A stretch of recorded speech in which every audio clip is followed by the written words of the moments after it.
Dia ceritakan dulu ada satu orang punya utang 500 dinar. Dia punya utang banyak sama orang.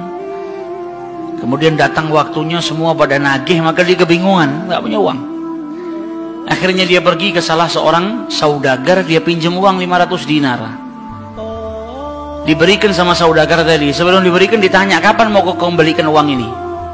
Maka dia berkata, insya Allah di tanggal sekian saya kembalikan. Uang itu diambil, dia bayarkan hutangnya satu persatu. Selesai dibayarkan tidak tersisa uangnya.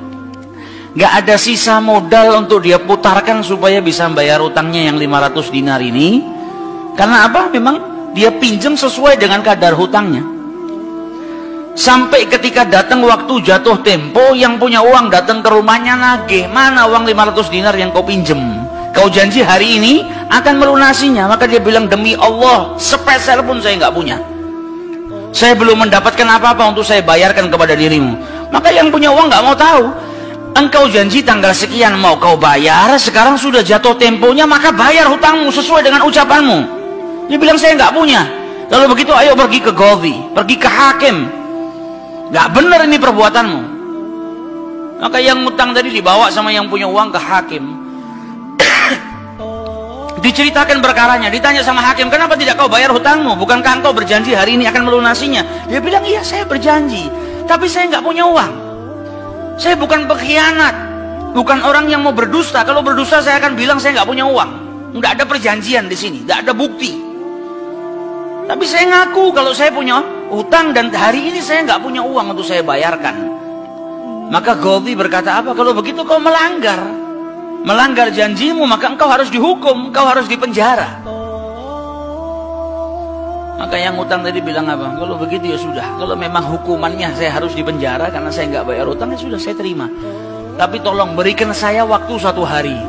Saya mau kembali ke rumah saya mau izin dengan istri dan anak-anak saya. Besok saya akan kembali ke sini lagi dan masukkan saya ke dalam penjara. Maka sang hakim berkata apa? Bagaimana mungkin saya bisa percaya dengan dirimu? Siapa yang menjamin dirimu? Kalau ada yang menjamin kau bakal kembali ke sini, maka saya lepaskan. Dia bilang, ya Qadhi, kalau saya niat lari sudah dari kemarin-kemarin saya lari. Kalau saya niat lari saya nggak datang ke sini. Maka percayalah saya akan kembali di esok hari. Maka kata Qadhi, jaminannya apa? Akhirnya lelaki tadi bilang apa? Jaminannya yang menjamin saya adalah Rasulullah SAW. Maka sang hakim bingung. Maksudmu yang menjamin Rasulullah ini bagaimana? Dibilang, ya hakim, kalau saya besok nggak kembali ke tempat ini, saya bersedia ditolak menjadi umatnya Nabi besar Muhammad SAW. Ini tidak main-main sumpahnya. Dan ini bukan sembarang orang, memang orang yang soleh. Dia bilang, berikan saya waktu sebentar, saya kembali kepada keluarga saya pamit dengan istri saya, besok saya kembali. Saya bersumpah dan saya siap dikeluarkan dari umatnya Rasulullah, nggak dianggap sama Rasulullah kalau sampai saya berdusta. Maka si hakim tadi mendengar sumpahnya seperti ini, akhirnya dipercaya. Kalau begitu kembalilah. Maka dia kembali ke rumah, dia ceritakan kepada istrinya, dia minta izin sama istrinya, suamimu ini mungkin besok di penjara karena nggak bisa bayar utang. Kata istrinya, kalau kau dihukum penjara, terus apa yang bisa membuatmu keluar sekarang ini? Kok tidak langsung di penjara, kok bisa kembali ke rumah? Kata suaminya, karena saya mendapatkan jaminan. Dari siapa? Dari Rasulullah. Dia ceritakan, saya bersumpah kalau saya nggak kembali di esok hari, saya rela tidak dianggap sebagai umatnya Rasulullah SAW. Maka istrinya berkata, selagi engkau ini mendapat jaminan dari Rasulullah atau kau menjaminkan Rasulullah SAW, maka ayo kita perbanyak sholawat. Semoga Nabi besar Muhammad SAW benar-benar menjamin dirimu. Sholawat itu manfaatnya besar. Sholawat ini berkahnya luar biasa. Maka si suami sama si istri kemudian diperbanyak sholawat, membaca sholawat yang sangat banyak sampai mereka akhirnya tertidur. Yang laki yang punya utang tadi ketika tidur mimpi berjumpa dengan Rasulullah SAW. Dan Nabi dalam haditsnya telah bersabda, man ra'ani fakat ra'ani haqqa. Siapa yang mimpi berjumpa dengan diriku, maka sesungguhnya itu aku. Karena syaitan gak bisa menyerupai Nabi besar Muhammad SAW. Dan orang yang dalam hatinya ada mahabbah, orang yang rindu, orang yang membersihkan dirinya, Orang yang memang benar-benar ingin berjumpa dengan Rasul sallallahu alaihi wasallam akan diperjumpakan oleh Allah Subhanahu wa taala dalam mimpinya ataupun dalam keadaan yaqdzatan, karena Nabi pun menjelaskan ada orang-orang yang bisa melihat Rasulullah sallallahu alaihi wasallam dalam keadaan sadar. Sebagaimana dulu diriwayatkan ada seorang santri kepingin ketemu sama Rasulullah, pingin mimpi. Tanya sama gurunya, sama kiainya, ajarkan kepadaku caranya mimpi ketemu Rasulullah itu bagaimana. Kata kiainya, apa? Gampang. Nanti malam kau makan ikan asin yang banyak, setelah makan jangan minum, kau tidur. Maka dia bingung, apa hubungannya ikan asin dengan mimpi ketemu Rasulullah? Praktekkan. Ini kiai mau mendidik santrinya yang betul-betul kepingin berjumpa dengan Rasulullah, pingin mimpi dengan Rasul sallallahu alaihi wasallam. Maka malam hari datang dia makan ikan 1 piring, setelah itu nggak minum, tidur. Bangun tidur dia pergi ke gurunya, marah, mana saya nggak ngimpi ketemu Rasulullah. Kata gurunya, apa yang kau impikan? Kau mimpi ngelihat apa? Kata santri tadi, saya mimpi ngelihat laut, ngelihat sungai, ngelihat hujan, ngelihat air terjun. Kata gurunya, karena sebelum tidur yang kau rindukan adalah air. Kau makan ikan asin sehingga kau kehausan. Yang kau rindukan dan kau dambakan air. Maka apa yang kau rindukan dan apa yang kau dambakan datang dalam mimpi. Coba setiap kali kau tidur kau rindu dengan Rasulullah. Coba setiap kali kau tidur kau ingin sekali dan minta sama Allah Subhanahu wa taala agar diperjumpakan dengan Rasul sallallahu alaihi wasallam, maka kau akan diperjumpakan dengan Nabi besar Muhammad sallallahu alaihi wasallam. Nah, ini yang diajarkan sama para ulama. Ini yang punya utang tadi mimpi ketemu Rasulullah sallallahu alaihi wasallam. Dalam mimpinya apa kata Rasulullah? Kau jangan takut, jangan gelisah. Orang yang mahabbah. Baca sholawatnya bukan sekedar baca, tapi baca dari lubuk hatinya, baca dengan penuh kecintaan.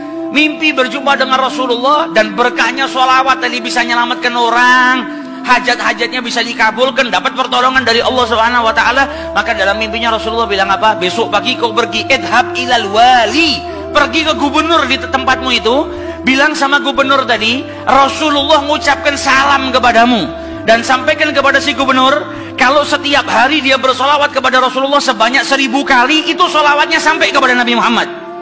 Dan sampaikan kepada si gubernur, tadi malam dia itu kebingungan, baca solawat sudah 1000 atau belum. Ada salah dalam menghitung, sehingga dia itu gelisah, saya sudah 1000 atau belum. Maka sampaikan kepada gubernur itu, bahwasanya solawatnya sudah sampai 1000, jadi dia nggak perlu gelisah. Bangun dari tidur, dia mau kembali ke Gaudi, tapi sebelumnya dia pergi ke wali. Pergi ke gubernur tadi. Sampai di rumahnya gubernur, dia sampaikan, wahai wali, wahai gubernur, Rasulullah menitipkan salam kepadamu. Kaget dia. Orang yang selama ini dia solawati, gubernur ini gubernur yang cinta kepada Rasul sallallahu alaihi wasallam, tiba-tiba ada orang yang datang bawakan salam dari Rasul sallallahu alaihi wasallam. Nabi Muhammad berkata kepadamu, wahai gubernur, solawatmu yang kau baca 1000 kali setiap hari sampai kepada Rasulullah. Dan tadi malam ketika engkau kebingungan solawatmu itu sudah 1000 atau belum, ternyata sudah 1000. Nabi ngabarkan kau jangan takut, jangan gelisah, karena solawatmu seperti biasa, istiqomah kau baca, jumlahnya sudah 1000. Dan Nabi Muhammad minta engkau bantu diri saya untuk melunasi hutang.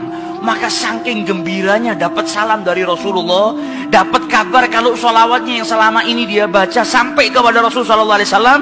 Ditanya utangmu berapa? 500 dinar. Diambilkan 500 dinar dari Baitul Mal. Setelah itu diambilkan lagi 2500 dinar dari uang pribadinya.